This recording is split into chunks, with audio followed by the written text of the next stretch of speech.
Hello दोस्तों, नमस्कार। SM किसी चैनल में मैं आप सब लोगों का दिल से बहुत बहुत स्वागत करता हूं। फर्स्ट टाइम विजिट किया जरूर चैनल को सब्सक्राइब कर लेना, साथ में बेल आइकन को हिट करके ऑल जरूर सेलेक्ट कर लेना। एक और दूसरा चैनल है फ्री स्टॉक मार्केट क्लासेस करके, चाहो तो इसको भी फॉलो कर सकते हो, सब्सक्राइब कर सकते हो। यहाँ पर भी बेल आइकन को हिट करके ऑल जरूर सेलेक्ट करके रख लेना। इस चैनल का लिंक आपको ऊपर आई बटन पे या फिर नीचे डिस्क्रिप्शन में मिल जाएगा। उसी के साथ साथ IEX के नंबर्स भी आ चुके हैं, सो जरूर चाहो तो इस वीडियो को भी स्टडी कर लेना, लिंक नीचे डिस्क्रिप्शन में दे दिया है। तो चलिए दोस्तों, फिलहाल इस वीडियो को स्टार्ट कर लेते हैं।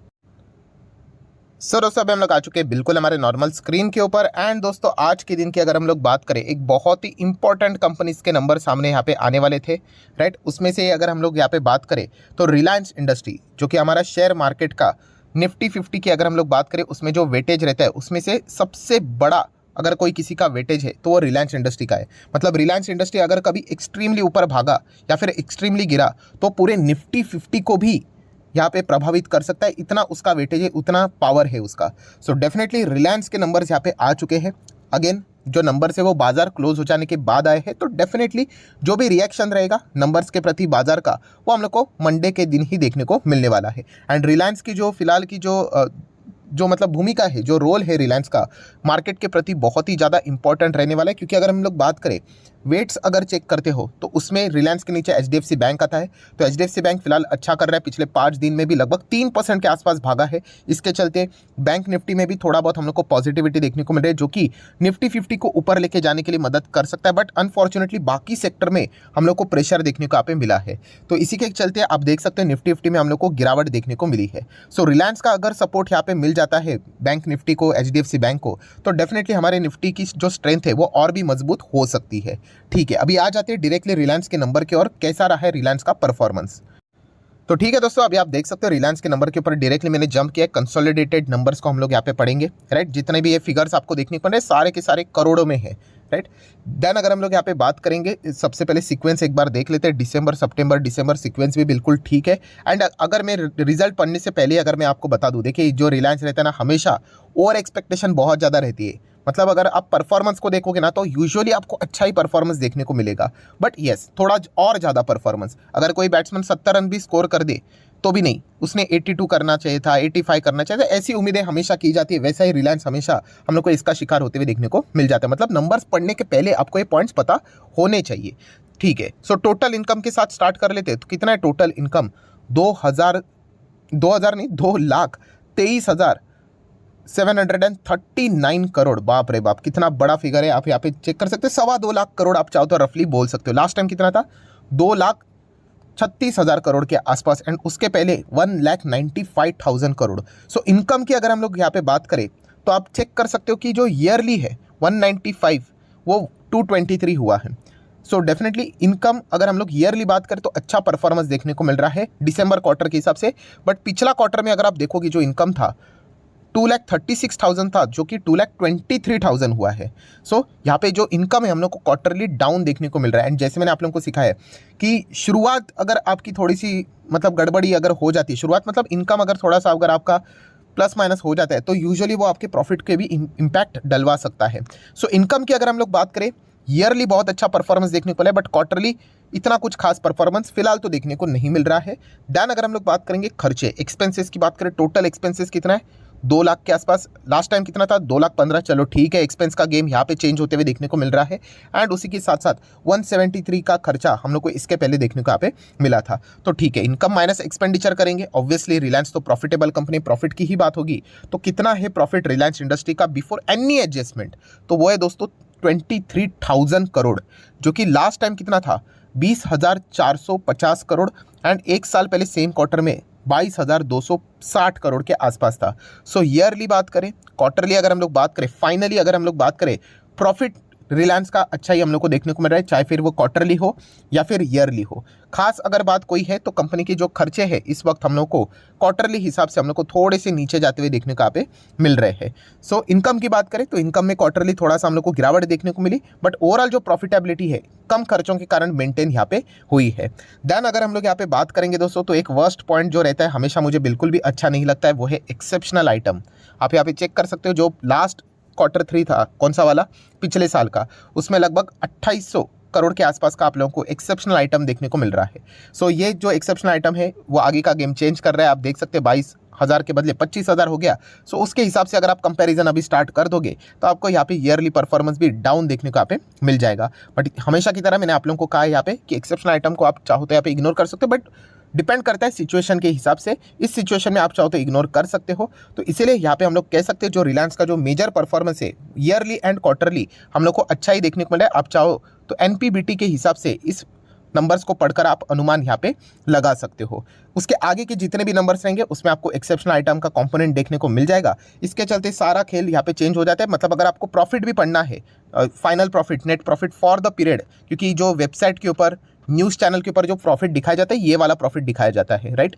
तो वो आप देख सकते हो 17,800 है, 15,500 है, तो क्वार्टरली अच्छा देखने को मिलेगा। बट ईयरली आप देख सकते हो 20,500 का कितना देखने को मिल रहा है, 17,800। अभी इसमें कितना है, लगभग 2,836 करोड़ एक्सेप्शनल आइटम है, राइट। तो ये भी एक पॉइंट आपको पता होना चाहिए। तो ओवरऑल अगर हम लोग बात करें दोस्तों तो क्वार्टरली एंड ईयरली रिलायंस ने अच्छा ही परफॉर्मेंस यहाँ पे दिखाया। अच्छा मतलब क्या कि प्रीवियस परफॉर्मेंस से थोड़ा बेटर परफॉर्मेंस दिखाया है, ये हम लोग साफ साफ यहाँ पे देख सकते हैं। अगर हम लोग नीचे चले जाते हैं तो खास प्रेजेंटेशन यहाँ पे इसीलिए किया जाता है क्योंकि अकाउंटिंग के टर्म में बताया जाता है कि आपको before and after exceptional item के हिसाब से ही अर्निंग पर शेयर को भी यहाँ पे दिखाना पड़ता है, राइट। तो जो रीडर रहेगा, जो एनालाइज करेगा नंबर्स को, वो अपने हिसाब से इन नंबर्स को पढ़ सके।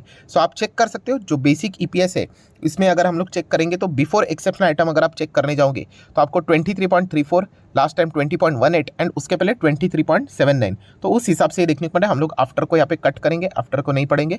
बिफोर का अगर हम लोग परफॉर्मेंस देखें तो जैसे हम लोगों ने इसके पहले एनपीबीटी देखा था उसी सीक्वेंस में फिलहाल तो ईपीएस भी देखने को यहाँ पे मिल रहा है। सो ओवरऑल अगर मैं कंक्लूजन की बात करूँ कैसे रहे रिलायंस के नंबर, तो कंपनी ने क्वार्टरली एंड ईयरली हमेशा की तरह जैसे परफॉर्मेंस दिखा है वैसा ही परफॉर्मेंस हम लोग को देखने को यहाँ पे मिला है। कोई ऐसी बात नहीं कि बहुत ही सुपर डुपर है करके या फिर बहुत ही खराब है करके। इनके हमेशा परफॉर्मेंस हम लोग को कैसे देखने को मिल जाते हैं, एवरेज टाइप के, कि हाँ यहाँ पे 40-50 बैट्समैन कैसे स्कोर करता है वैसे रिलायंस धीमे धीमे करके स्कोर यहाँ पे करता रहता है। वैसा ही परफॉर्मेंस देखने को मिला है। बहुत बड़ी ब्लू चिप कंपनी है, राइट, माइक्रो कैप कंपनी नहीं कि सीधा 10 से कभी 100 हो जाए करके। सो ये भी एक पैरामीटर आपको पता होना चाहिए। क्या नंबर्स खत्म हो गए? बिल्कुल भी नहीं, हमें नीचे यहाँ पे जाना पड़ेगा, सेगमेंट वाइज परफॉर्मेंस तो देखना पड़ेगा। तो अगर हम लोग यहाँ पे देखें तो कहाँ से आमदनी हो रही है, क्योंकि रिलायंस के बहुत बड़े बड़े पिलर्स देखने को मिल जाते हैं एंड इसका मैनेजमेंट भी अभी हम लोग को बदलते हुए देखने को मिल चुका है। सो सबसे पहले O2C बिजनेस की बात करें, 1,44,630 करोड़, लास्ट टाइम था 159 एंड उसके पहले 131। सो O2C बिजनेस में हम लोग को यहाँ पे क्वार्टरली थोड़ी सी गिरावट देखने को मिल रही, ईयरली ओके परफॉर्मेंस देखने को मिल रहा है। देन बात करेंगे ऑयल एंड गैस, छोटा सा ही बिजनेस है, मतलब उनके साइज के हिसाब से जो रिलायंस का बड़ा बिजनेस है उसके हिसाब से 4,500 के आसपास, इसके पहले 3,800, उसके पहले 2,500 के आसपास। तो चलिए ऑयल एंड गैस ने तो ठीक ठाक ही परफॉर्मेंस दिया है। देन आ जाते रिलायंस का बहुत ही बड़ा पिलर रिलायंस रिटेल। सो रिटेल का रेवेन्यू अगर आप देखोगे, बाप रे बाप, 67,634 करोड़। आपको याद है डीमार्ट का रेवेन्यू कितना था? तो चेक कीजिए रिलायंस का कितना है। ऑब्वियसली ये अनलिस्टेड कंपनी है बट कितनी बड़ी कंपनी है। तो वैल्यूएशन अगर आप लोग निकालोगे रिलायंस रिटेल का, आप अंदाज़ा लगा लेना अभी डीमार्ट का कितना वैल्यूएशन है तो फिर रिलायंस रिटेल का कितना वैल्यूएशन हो सकता है। रेवेन्यू देख लेना, सिर्फ 67,634 करोड़। लास्ट टाइम कितना था? 64,936 एंड उसके पहले 57,700 करोड़। बहुत ही मैसिव रेवेन्यू हम लोग को रिलायंस रिटेल जनरेट करते हुए देखने को मिला है। तो डीमार्ट के लिए ये भी एक हम कह सकते हैं सरदर्द वाला काम तो ज़रूर यहाँ पे रहने वाला है। देन अगर हम लोग यहाँ पे बात करेंगे कौन सा इंपॉर्टेंट, यस, डिजिटल सर्विसेज, जियो 30,300 करोड़, लास्ट टाइम था 29,500, उसके पहले 25,200। सो ये जो दो पिलर है ना रिलायंस का, रिटेल एंड डिजिटल सर्विसेज, इसके कारण रिलायंस बहुत ही तगड़ा परफॉर्मेंस यहाँ पे दिखा रहा है। लगातार आप देख सकते हो लगभग लाख करोड़ का रेवेन्यू ये जोड़ते हुए देखने को मिल रहा है, जो कि पहले नहीं था। अभी ये हाल ही में ही हम लोग को पिछले 10-15 साल, मतलब अभी जस्ट हम लोग को ये सारी चीज़ें स्टार्ट होती हुई देखने को मिली है एंड बहुत ही कमाल का रेवेन्यू रिलायंस में कंट्रीब्यूट यहाँ पे कर रहा है। नेक्स्ट अगर हम लोग बात करेंगे फाइनेंशियल सर्विसेज, तो आप सभी लोगों को पता है ये भी हम लोग को अलग होते हुए देखने को मिला, 280, 213 एंड 611। ओहो, तो ईयरली अगर हम लोग बात करें तो बहुत बड़ी ड्रास्टिकली गिरावट देखने को मिले, बट क्वार्टरली अगर हम लोग बात करें ठीक ठाक परफॉर्मेंस देखने को यहाँ पे मिल रहा है। एंड अदर सेगमेंट की भी अगर हम लोग बात करें तो यहाँ पे देख सकते हो लगभग 19,530 करोड़, 21,000 करोड़, 15,000 करोड़। तो मेजरली अगर हम लोग बात करें रिलायंस के जो बड़े 3 पिलर्स देखने को मिल जाते हैं उसमें से O2C ने भी ठीक ठाक ही किया है परफॉर्मेंस की। अगर हम लोग यहाँ पे बात करें, बहुत सारे एडजस्टमेंट रहते हैं, विंडफॉल टैक्सेस एंड वो भी आप लोगों को पता ही है।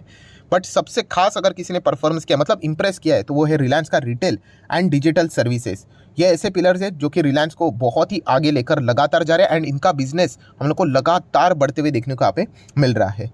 सो ओवरऑल अगर हम लोग बात करें तो रिलायंस इंडस्ट्री का जो हम लोग को परफॉर्मेंस देखने को मिल रहा है, जैसे एक्सपेक्टेड था वैसे ही देखने को मिल रहा है। जैसे मैंने अभी आप लोगों को जस्ट बोला कि कोई माइक्रो कैप नहीं है, स्मॉल कैप नहीं है कि सडनली नंबर्स ऐसे स्पाइक हो जाए करके। एक एवरेज परफॉर्मेंस जैसे चलता है कंसिस्टेंटली, वैसे ही कंपनी हम लोग को कंसिस्टेंटली धीमे धीमे चलती हुई देखने को मिल रही है। सो रिलायंस इंडस्ट्री में किस लोगों ने निवेश करना चाहिए? अगर आप ये टारगेट लेते हो कि मुझे 5 साल में, बहुत ध्यान से सुन लेना, अगर मुझे 5 साल में 100% रिटर्न चाहिए, 100% मतलब क्या कि डबल रिटर्न चाहिए, मुझे 5 साल में मेरा पैसा डबल होना चाहिए, तो आप रिलायंस इंडस्ट्री को कंसीडर कर सकते हो। बट अगर आप ये कहते हो कि नहीं सर मुझे चाहिए 400%, 500%, 600%, तो ऑब्वियसली ब्लू चिप नहीं, फिर आपको तो रिस्की कंपनीज में जाना पड़ेगा, फिर माइक्रो कैप या फिर स्मॉल कैप, मिड कैप, ऐसी कंपनीज को चुनना पड़ेगा। सो रिलायंस इंडस्ट्री बहुत बड़ी ब्लू चिप कंपनी है, 16 लाख करोड़ का मार्केट कैप है, आप सभी लोगों को पता है। 5 साल में क्या ये डबल कर रहा है पैसा, तो डबल से भी ज़्यादा कर रहा है। आप देख सकते हो 172% के रिटर्न्स हम लोग को मिलते हुए देखने को मिल रहे हैं। तो डेफिनेटली ये अपने शेयर होल्डर का जो मेन रिक्वायरमेंट है उसको फिलफिल कर रहा है। अगर आप इसमें निवेश करके ये एक्सपेक्ट करोगे कि मुझे बहुत ज़्यादा 500-600% के रिटर्न चाहिए, तो ये गलत बात है। एक बहुत बड़ी कंपनी है, आप बोल सकते हैं इंडस्ट्री है, तो ये ऐसे ही धीमे धीमे करके ही चलती है, ना कि रॉकेट की तरह चलेगी। सो रिलायंस इंडस्ट्री की मैं बात करूँ तो ओवरऑल जैसा परफॉर्मेंस मैं एक्सपेक्ट करता हूँ वैसा ही देखने को यहाँ पे मिला है। तो आगे की भी जर्नी उसकी ऐसे ही चलेगी। खास करके जैसे मैंने 2-3 बार रिपीट किया है, जो जियो ने परफॉर्मेंस दिखाया है एंड जो रिटेल ने परफॉर्मेंस दिखाया है, बहुत ही काबिले तारीफ परफॉर्मेंस है। इसके चलते रिलायंस इंडस्ट्री आने वाले समय में भी और भी अच्छी तरीके से ग्रो होने वाली है एंड ओवरऑल परफॉर्मेंस की बात करें रिजल्ट का, वो और भी हम लोग को अच्छा खासा होते हुए देखने को यहाँ पे मिल सकता है। सो आशा करता हूँ वीडियो हेल्पफुल लगा होगा। अभी नो डाउट बाजार को ये नंबर कैसे लगे ये तो हम लोग को मंडे के दिन ही पता चलेगा। बहुत बड़ी उम्मीदें इन स्टॉक से की जाती है। अगर मैं इसके कुछ फाइनेंशियल्स भी अगर आपको दिखा दूं एक्स्ट्रा, तो ये देखिए, इसके पहले भी अगर आप चेक करोगे जो मार्च में नंबर आए थे, Q1, Q2, ये इसके पहले भी, मतलब Q4 2 जो भी इसके पहले थे, हर वक्त ईपीएस आपको मिस ही होते हुए देखने को मिलेगा। ये इसके पहले का भी वही सिलसिला है, क्योंकि ओवर एक्सपेक्टेशंस रहते हैं। बट जैसे मैंने कहा, हमारा जो परफॉर्मेंस है, एक एवरेज परफॉर्मेंस अगर रिलायंस फुलफिल कर रहा है तो चल जाता है, उसी पाथ पे रिलायंस चलते हुए देखने को मिल रहा है। सो जरूर अगर आप चाहो तो यहाँ पे कंटिन्यू कर सकते हो। सो आशा करता हूं आपको वीडियो हेल्पफुल लगा होगा, तो जरूर लाइक एंड शेयर कर देना। एंड डीमैट अकाउंट अगर आपने अभी तक ओपन नहीं किया है तो लिंक नीचे डिस्क्रिप्शन में 25 वीडियो की लिस्ट आपको बिल्कुल फ्री ऑफ कॉस्ट मिल जाएगी। आपका नाम, कौन सा अकाउंट आपने लिंक के थ्रू ओपन किया है, प्रॉपर्ली कमेंट सेक्शन में बता देना, तो हफ्ते भर के अंदर अंदर ये सारे लेक्चर्स मेरे साइड से आप लोगों को फ्री ऑफ कॉस्ट प्रोवाइड कर दिए जाएंगे। So that's it, thank you very much दोस्तों, we will be meeting our next video. तब तक के लिए बाय बाय।